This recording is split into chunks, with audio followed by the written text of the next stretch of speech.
तो उस सभा में उनकी बहन पूतना भी आई। इधर नंद बाबा कंस महाराज के लिए कर देने के लिए आ रहे हैं। क्यों? क्योंकि कंस महाराज को हर कोई कर देता है। इधर नंद बाबा के घर में खुशियां मनाई जा रही हैं। यशोदा मैया सो रही थी।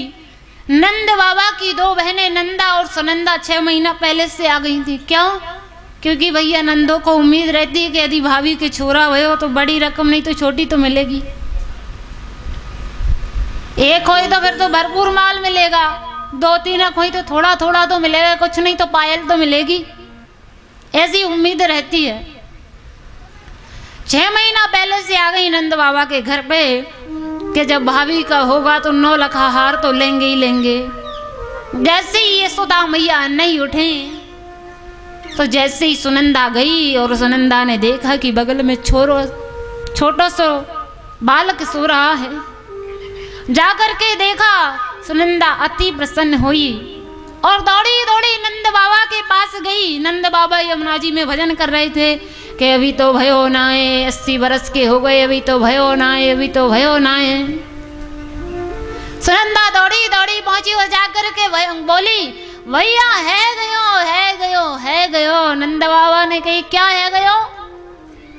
सुनंदा बोली कि नंद भवन में आनंद है गयो। आनंद माने परमानंद, पहले दिन बताया था हमने।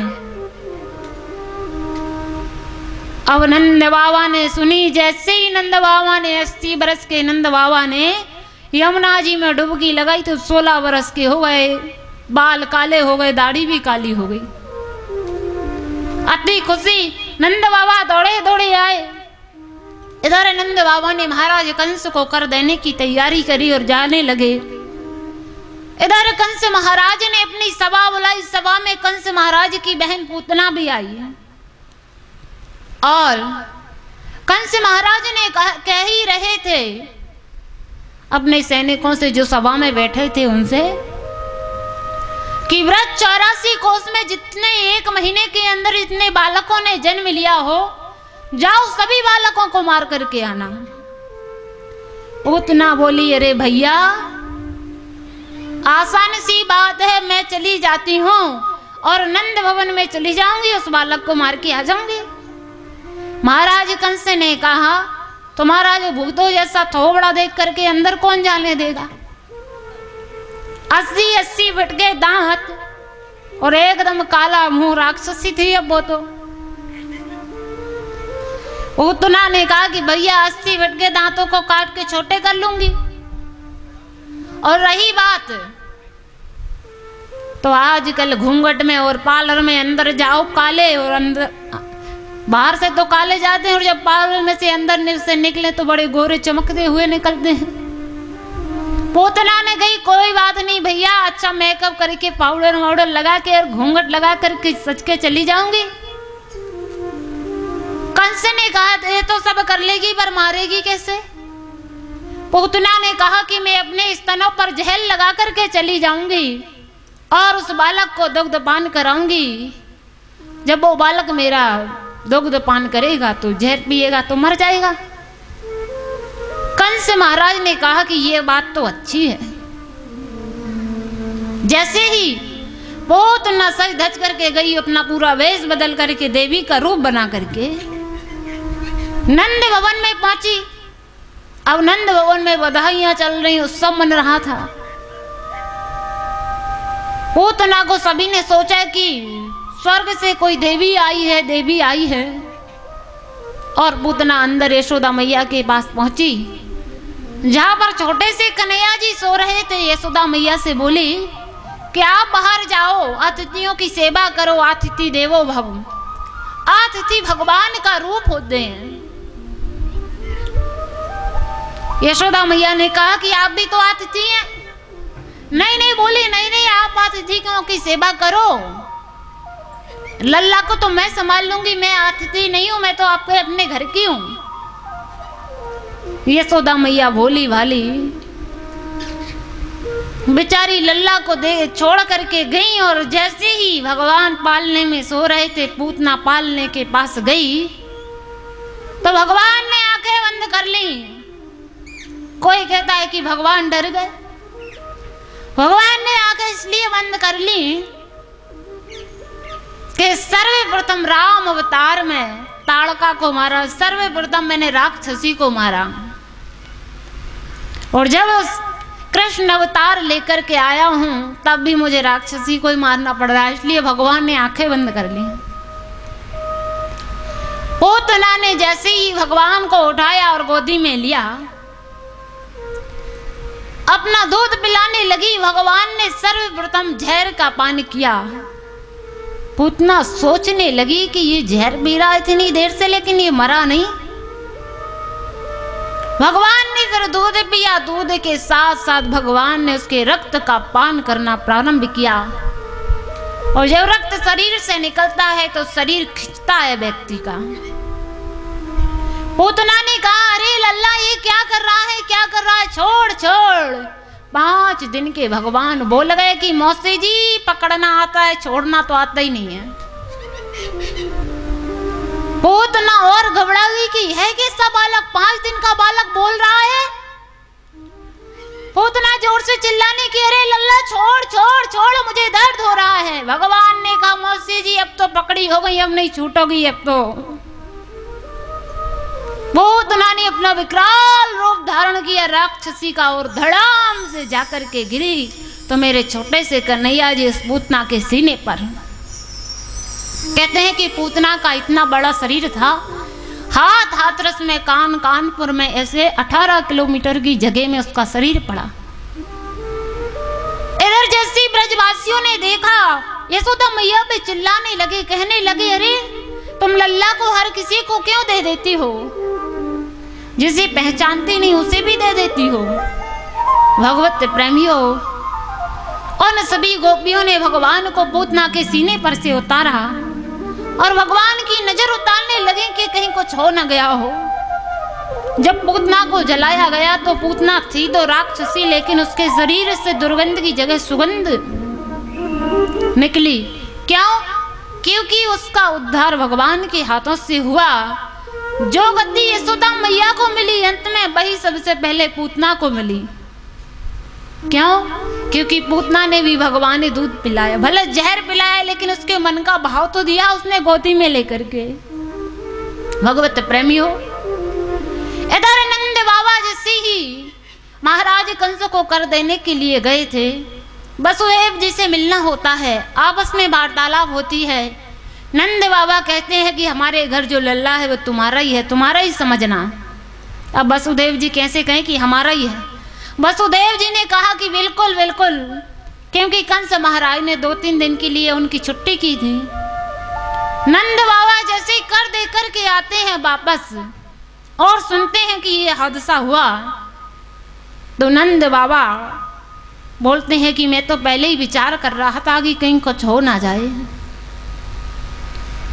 नंद बाबा आगे, अब जैसे ही पता चलता है महाराज कंस को कि मेरी बहन की मृत्यु हो गई, भगवत प्रेमियों, कंस को बड़ा दुख होता है। कंस महाराज एक और राक्षस को भेजते हैं जिसका नाम रहता है सक्टासुर। भगवान सक्टासुर का भी उद्धार कर देते हैं। अब भगवत प्रेमियों, इधर जैसे ही भोलेनाथ को पता चलता है कि हरि का अवतार हो गया है, भगवान भोलेनाथ आते हैं मेरे छोटे से कन्हैया के दर्शन करने के लिए। जैसे ही भगवान भोलेनाथ आए दरवाजे पर, इधर यशोदा मैया छोटे से कन्हैया को लिए बैठी थी और महल के बाहर आए। भगवान भोलेनाथ ने आकर के कहा, अलख निरंजन, अलख निरंजन। यशोदा मैया ने देखा कि यह कौन है। पहले खिड़की खोल करके देखा।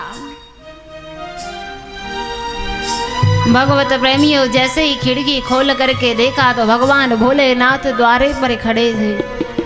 बोलिए भूत भवन भोलेनाथ की। हे खुशियों की की गलियों में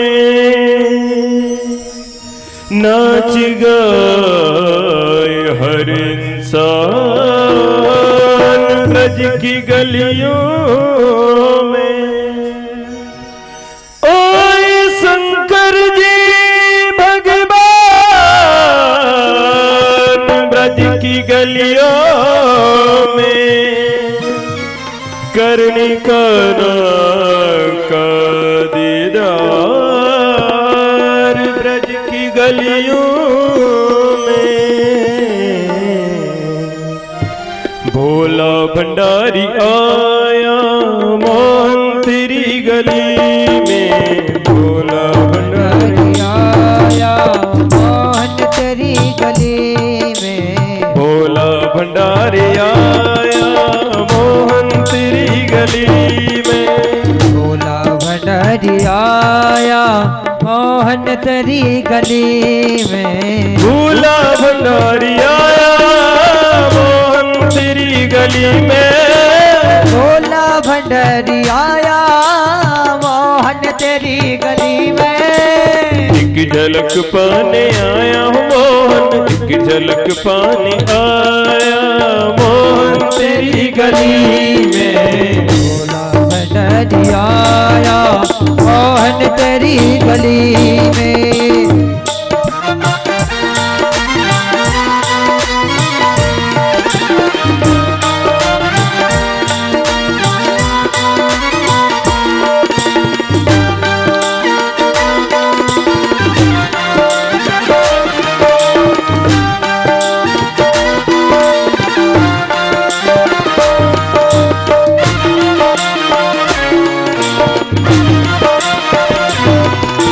दीदार हो तो जानो, स्वीकार हो तो मानो।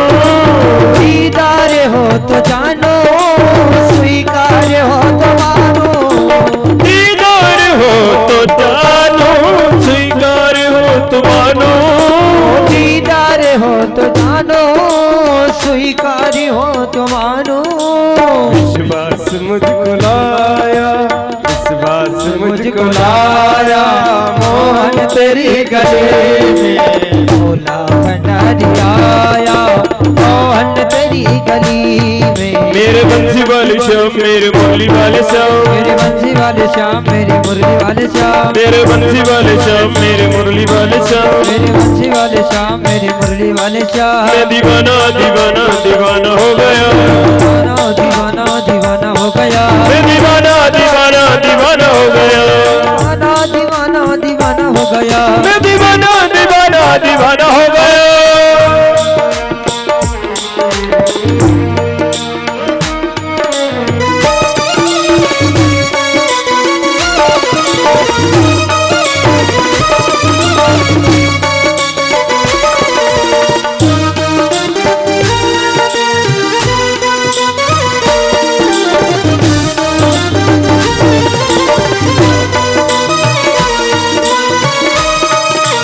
हमने सुना है मोहन तुम तो दयानिधि हो।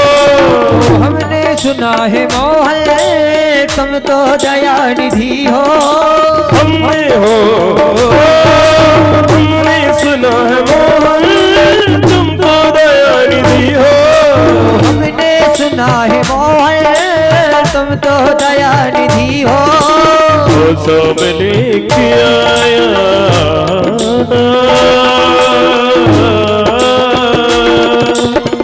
सब लेके आया मैया तेरी गली में। सब लेके आया मैया तेरी गली में।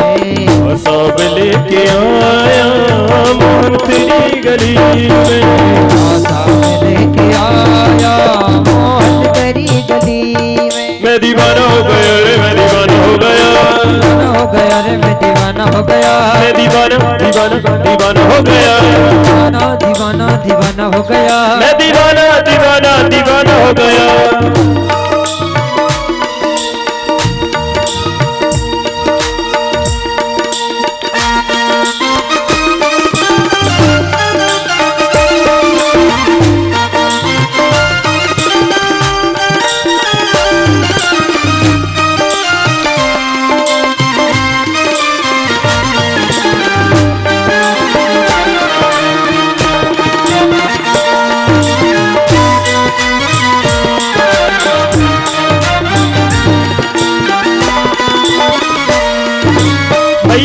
मुझे दिखा दे लाला की एक झलकी।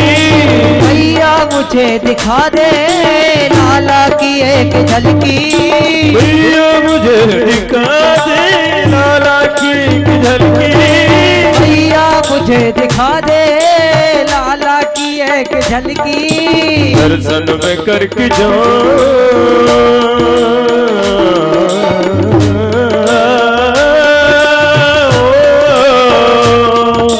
दर्शन में करके जाऊं मैया तेरी गली में। दर्शन करके जाओ मैया तेरी गली में।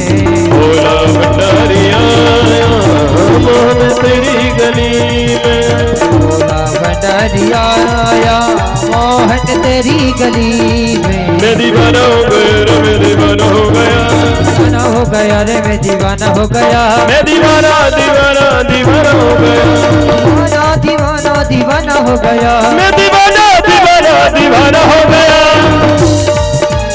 ओ, दीवाना दीवाना दीवाना हो गया। मैं दीवाना दीवाना दीवाना दीवाना दीवाना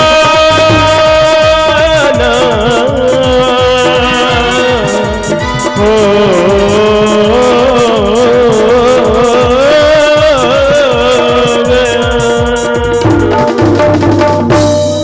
बोले भूत भवन भोलेनाथ की। अब जैसे ही भगवान भोलेनाथ द्वारे पर आते हैं और आकर के भगवान भोलेनाथ कहते हैं अलख निरंजन अलख निरंजन। यशोदा मैया ने देखा कि बाहर कोई जोगी आया है। यशोदा मैया ने कहा अब लल्ला का जन्म भय हुए तो सभी आ रहे थे, बधाई लेने के लिए आया होगा कोई। यशोदा मैया ने कहा कि क्या चाहिए। भगवान भोलेनाथ ने कहा कि लाला के दर्शन करा दे। भगवत प्रेमियों यशोदा मैया ने कहा नहीं नहीं लाला के दर्शन तो नहीं कराऊंगी बाबा, जो चाहिए सो ले जा। यशोदा मैया ने कहा हीरे चाहिए मोती चाहिए जवाहरात चाहिए जो भी चाहिए सो ले जा, पर लाला के दर्शन नहीं कराऊंगी। भगवान भोलेनाथ ने कहा कि मैया लाला के दर्शन तो कराने पड़ेंगे। यशोदा मैया ने कहा कि तेरे सांपों को देख करके मुझे डर लग रहा है, मेरा छोटा सा लल्ला वैसे भी डरेगा। भगवान भोलेनाथ ने कहा कि मैया बड़ी जिद्दी है, दर्शन नहीं कराएगी। भगवान भोलेनाथ ने कहा कि मैया अभी आपने योगी हट नहीं देखी। मैया ने कहा कि अभी आपने त्रिया हट भी नहीं देखी। भगवान भोलेनाथ ने कहा कि मैं यहीं द्वारे पर समाधि लगा करके बैठा जाता हूँ। भगवान भोलेनाथ जैसे ही बैठे तो यशोदा मैया ने कहा बाबा तो इस द्वारे पर समाधि लगा करके बैठेगा, नंद भवन में एक द्वारे थोड़ी है, मैं ये दरवाजा हमेशा हमेशा के लिए बंद कर देती हूँ, ये दरवाजा कभी खुलेगा नहीं। भगवत प्रेमियों भोलेनाथ ने कहा ठीक है मैया बड़ी जिद्दी है, नहीं कराएगी दर्शन, अब हरी कुछ करें। भगवान भोलेनाथ चले गए, जाकर के थोड़ी दूरी पर एक पेड़ के नीचे बैठ गए। जैसे ही भगवान भोलेनाथ उदास होकर के गए और जाकर के एक पेड़ के नीचे बैठे। इधर जैसे ही कृष्ण कन्हैया ने रोना प्रारंभ किया। जब मेरे लल्ला ने रोना प्रारंभ किया, यशोदा मैया लल्ला को समझाने लगी लल्ला रोने से बंद नहीं होते। यशोदा मैया ने सोचा कि इस लल्ला को क्या हो गया, ये तो रोने से बंद ही नहीं हुआ। ब्रज की गोपियां आई। गोपियों ने कहा कि आपने इसको किसी को दिया तो नहीं, ये रोने से बंद नहीं हो रहा है। यशोदा मैया ने कहा कि आज एक जोगी तो आया था, बाकी किसी को नहीं दिया। तो उन गोपियों ने कहा कि वही जोगी नजर लगा गया। वो गोपियां दौड़ी दौड़ी भगवान भोलेनाथ के पास गईं बुलाने के लिए। भगवान भोलेनाथ को बुला करके लाई। भगवान भोलेनाथ आए तो छोटे से कन्हैया रो रहे। भगवान भोलेनाथ ने जैसे ही कन्हैया को लेने को कहा, यशोदा मैया डरी। लेकिन यशोदा मैया ने छोटे से कन्हैया को भगवान भोलेनाथ को दिया, तो वो छोटे से कन्हैया भगवान भोलेनाथ की गोदी में जाकर के हंसने लगे। और जैसे ही यशोदा मैया के पास जाए तो कन्हैया रोने लग जाए। तो यशोदा मैया ने कहा कि बाबा ऐसा कुछ कर दो जो मेरी गोदी में आकर भी ये कन्हैया हंसने लगे। भगवान भोलेनाथ ने कहा कि अब मैया को बहुत परेशान कर लिया, अब ज्यादा परेशान भी ना करो। जैसे ही भगवान भोलेनाथ ने कन्हैया को यशोदा मैया को दिया तो वो कन्हैया यशोदा मैया की गोदी में भी हंसने लगे। भगवत प्रेमियों, जैसे ही भोले बाबा जाने के लिए तैयार हुए तो यशोदा मैया ने कहा कि रह रे जोगी नंद भवन में, जब जब मेरा लाल रोवे तब तब दर्शन दीजिए। यशोदा मैया ने कहा कि योगी इसी नंद भवन में रहे।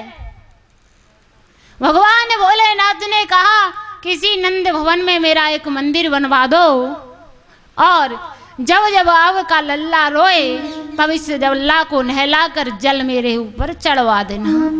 भगवत प्रेमियों, भगवान भोलेनाथ के दर्शन करके जाते हैं।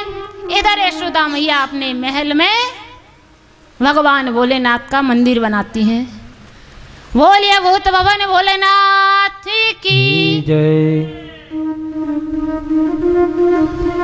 अब भगवान 1 साल के हो गए, लेकिन भगवान का क्या नामकरण नहीं हुआ कन्हैया जी का। एक बार क्या होता है, क्योंकि वो इतना उत्सव चल रहा है सब भूल गए। अब रोहिणी मैया के घर भी बलराम जी थे, उनका भी नामकरण नहीं हुआ था, क्योंकि रोहिणी मैया तो उत्सव में आती नहीं थी। क्यों? क्योंकि उनके पति जेल में थे, और जब जब पति कोई संकट में हो तो पत्नी को कहते हैं श्रृंगार करके सज धज कर किसी उत्सव में नहीं जाना चाहिए। और वैसे भी कहते हैं,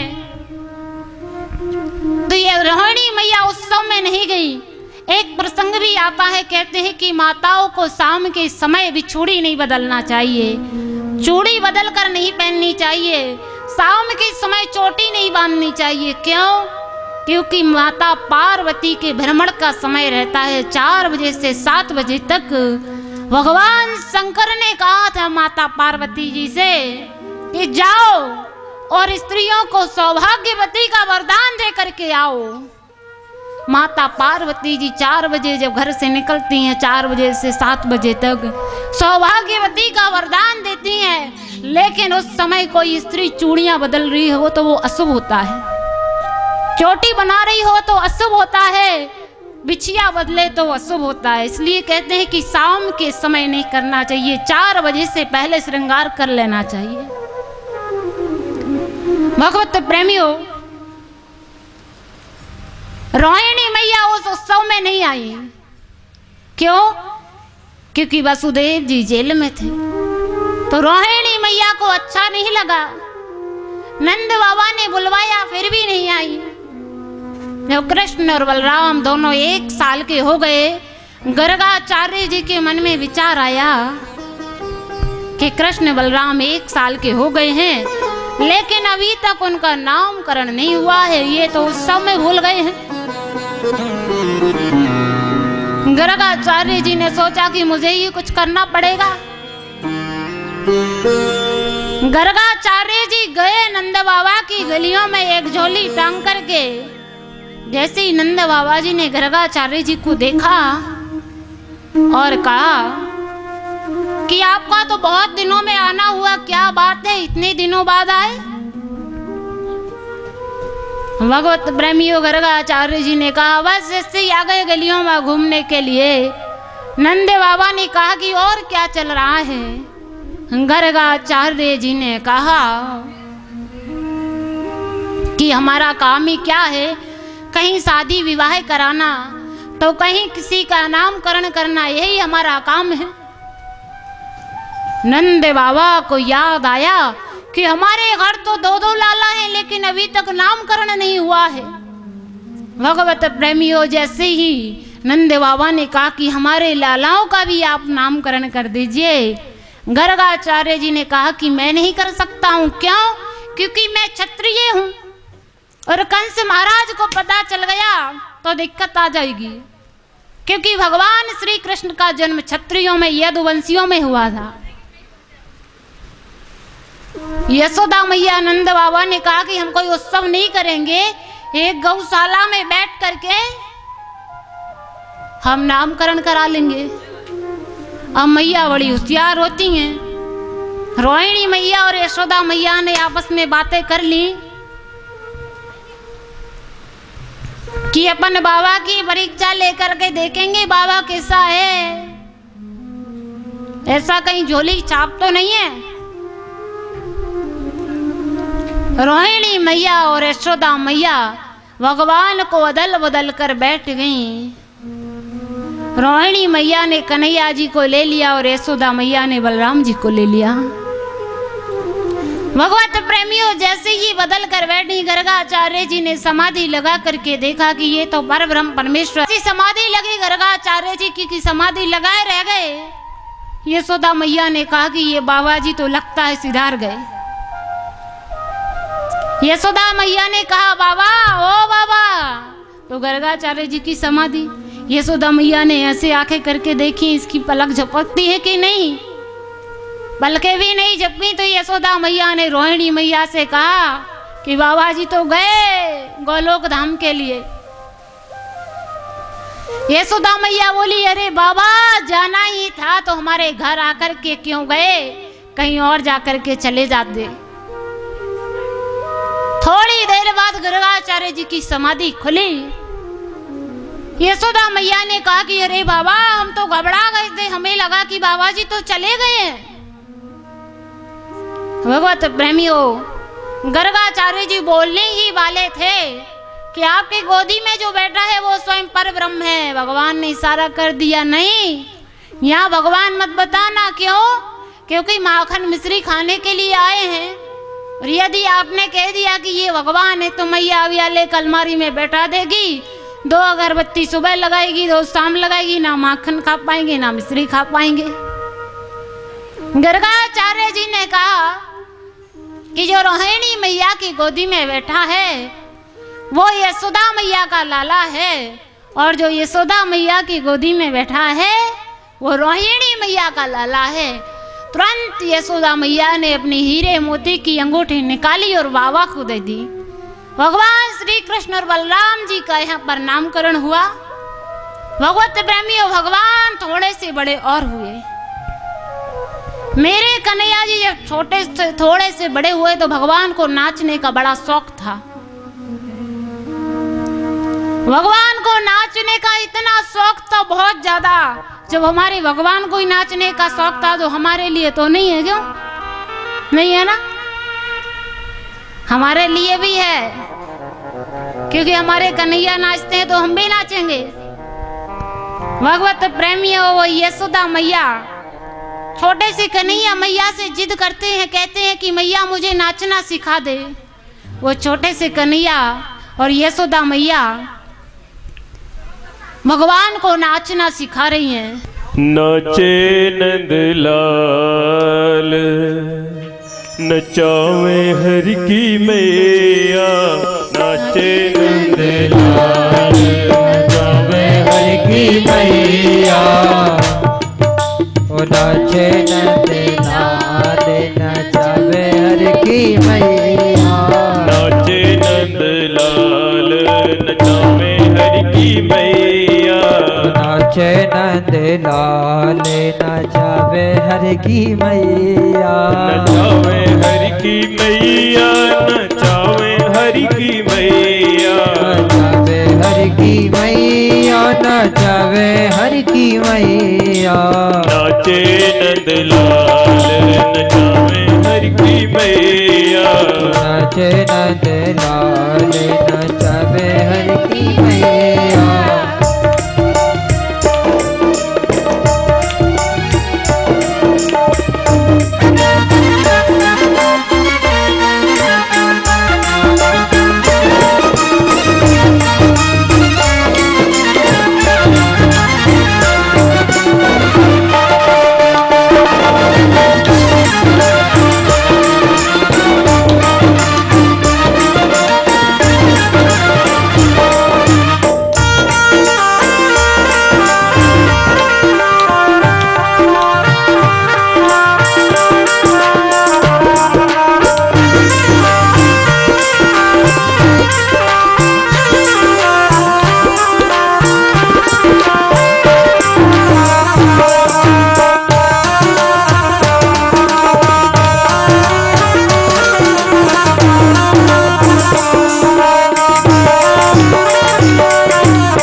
मथुरा में हरि जन्म लियो है, मथुरा में हरि जन्म लियो है, मथुरा में हरि जन्म लियो है, मथुरा में हरि जन्म लियो है, गोकुल में पग धर्यो रे कन्हैया, गोकुल में पग धरो रे कन्हैया, नाचे नंदलाल नामे हर की मैया, नाचे नंदलाल नचावे हर की मैया।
रुनुक झुनुक पग नूपुर बाजे, झुनक झुनक पग नूरो बाजे, रुनुक झुनुक पग नूपुर बाजे, झुनक झुनक पग नूपुर बाजे, ठुमुक ठुमुक पग धर्यो रे कन्हैया, ठुमुक ठुमुक पग चल रे कन्हैया, नाचे नंदलाल नचावे हर की मैया, नाचे नंदलाल नचावे हर की मैया, धोती न बांधे लाला जामुन पहिरे, धोती न बांधे लाला पायन पहिरे, धोती न बांधे लाला जामुन पहिरे, धोती न बांधे लाला जामिन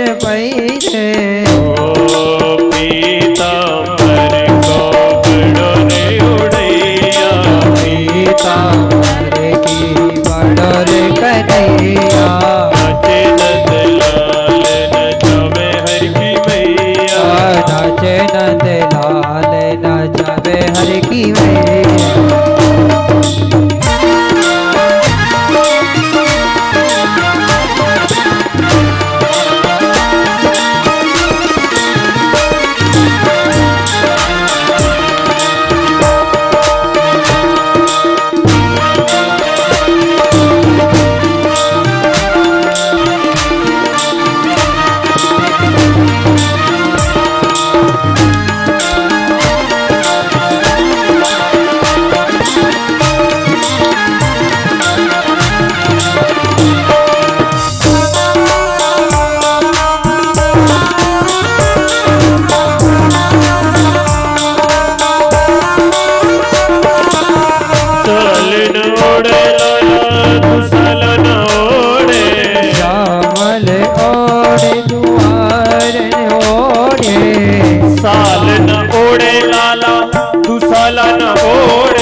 साल न ओढ़े लाला दुसाल न ओढ़े काली खबरिया को बड़ो रे उड़ैया काली खबरिया को बड़ो रे कन्हैया नाचे नंदलाल नचावे हर की मैया नाचे नंदलाल नचावे हर की मैया नाचे नंदलाल नचावे हर की मैया नाचे नंदलाल नचावे हर की मैया नचावे हर की मैया नचावे हर की मैया नचावे हर की मैया नचावे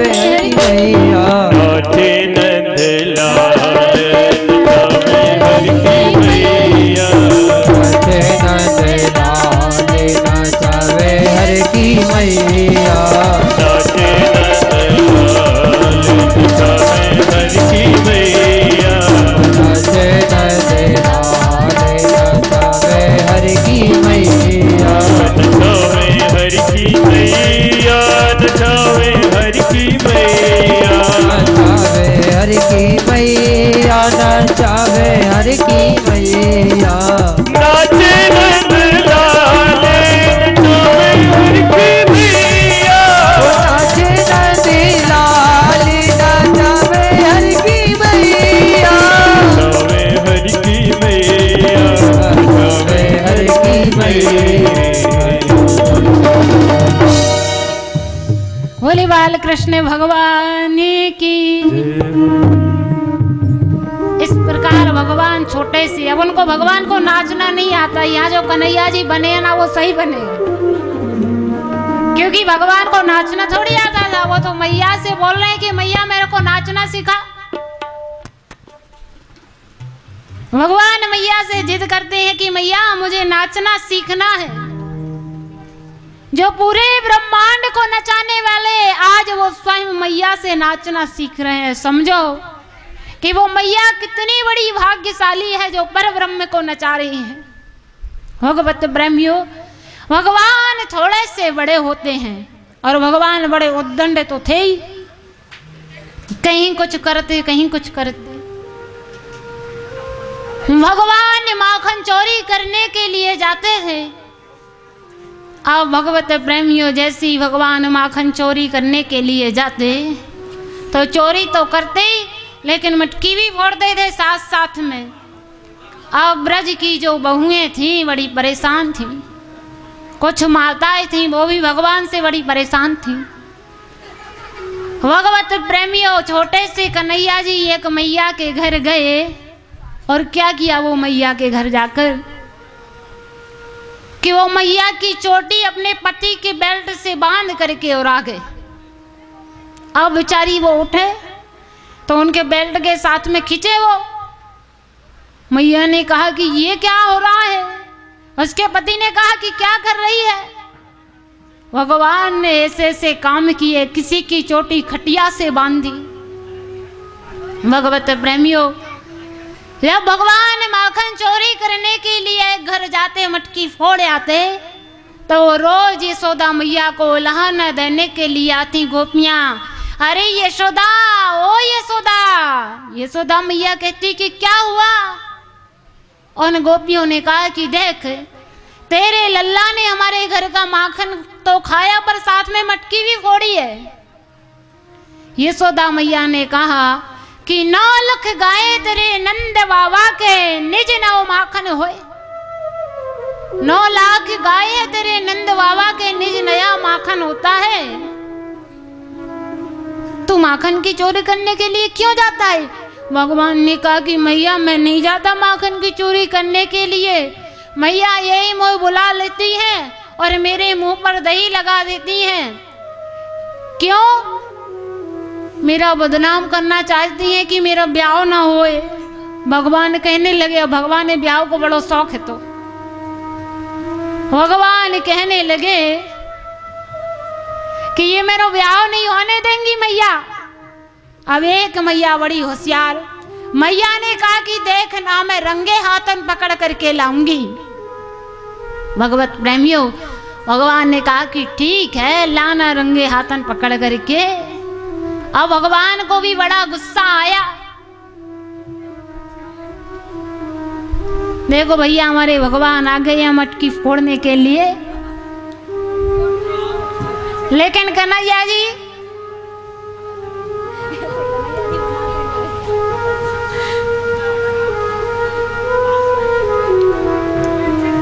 हमारे कन्हैया जी आ चुके हैं। देखो भगवान को माखन खाने का बड़ा शौक है, पहले से आ गए हैं। थोड़ा भगवान का मुंह लिपटा दो दही से, मटकी तो बाद में फोड़ेंगे। अब ये कि मैया ने कहा कि इस लल्ला को रंगे हाथन पकड़ करके लाऊंगी, तो भगवान ने कहा कि हाँ ले आना। अब ये बहुत परेशान कर रही हैं, इनके घर की अभी तो मटकी फोड़ी नहीं थी, लेकिन अब फोड़ करके आऊंगा।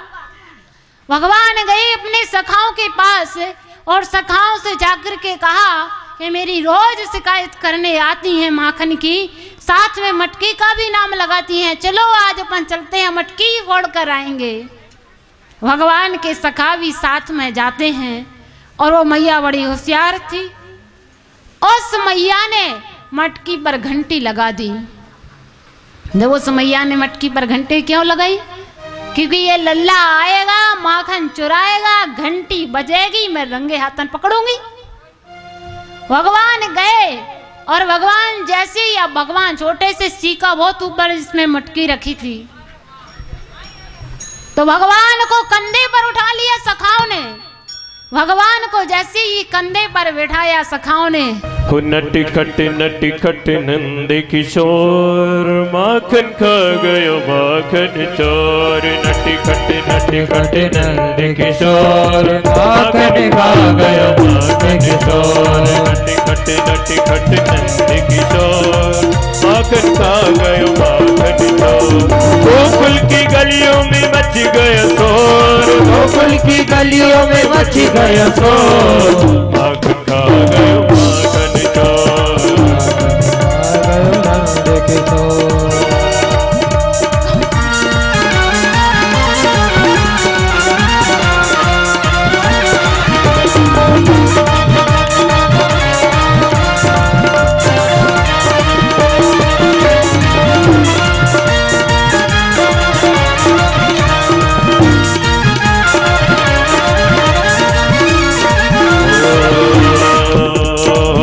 दौड़ो पकड़ो खाना भागा जाए, कभी कुछ में कभी कदम पे हाथ नहीं बोआए।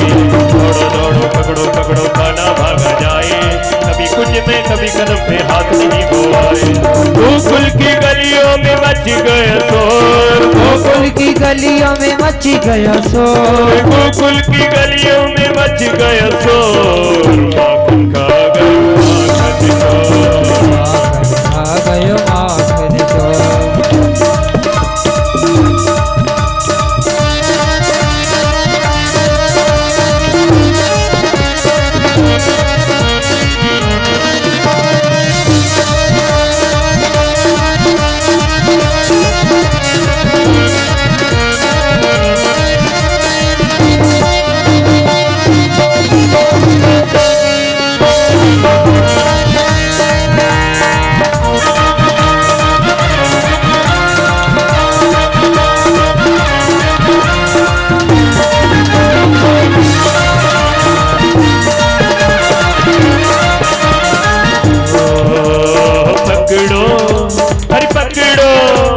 पकड़ो हरी नजनार कन्हैया, चोरी करने आया है।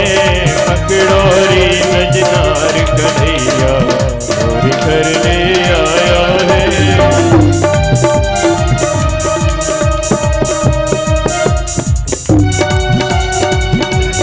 ओ पकड़ो हरी नजनार कन्हैया, माखन खावे आया है। पकड़ो रे नजनार कन्हैया, माखन खावे आया है। माखन खावे आया है, चोरी करने आया है। माखन खावे आया है, चोरी करने आया है। पकड़ो अरे पकड़ो रे नजनार कन्हैया, चोरी करने आया है।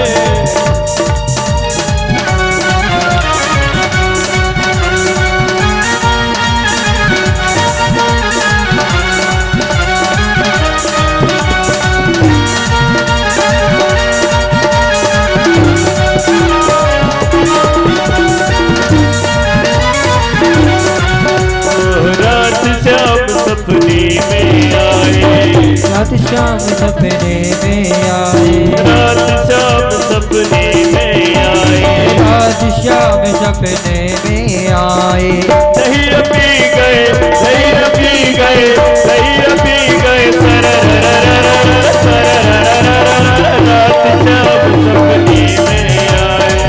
रात शाम सपने में आए, रात शाम सपने में आए। रात शाम सपने में आए।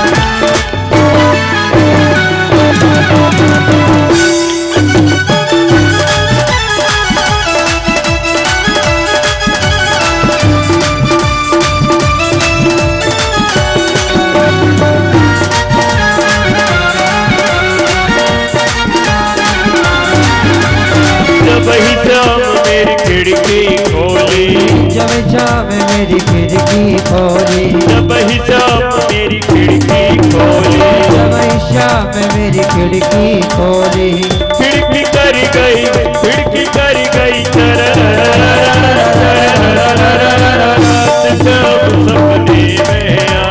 रात शाम सपने में आए।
जब ही शाम मेरी चुनरी पकड़ी, शाम मेरी पकड़ी, जब ही शाम मेरी चुनरी पकड़ी, जब शाम मेरी चुनरी पकड़ी, जब ही शाम मेरी चुनरी पकड़ी, जब शाम मेरी चुनरी पकड़ी, चुनरी कर गई, चुनरी कर गई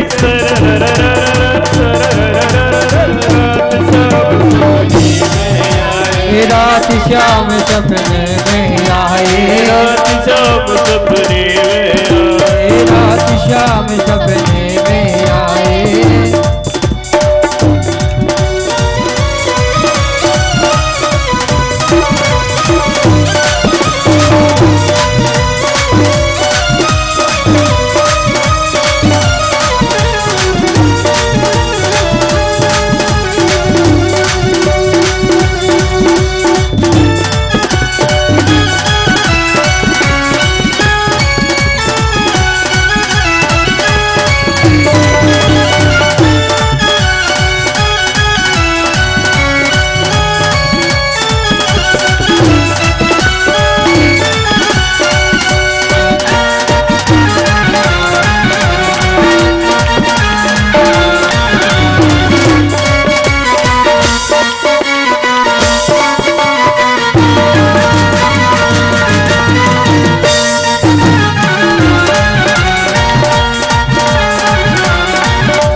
खट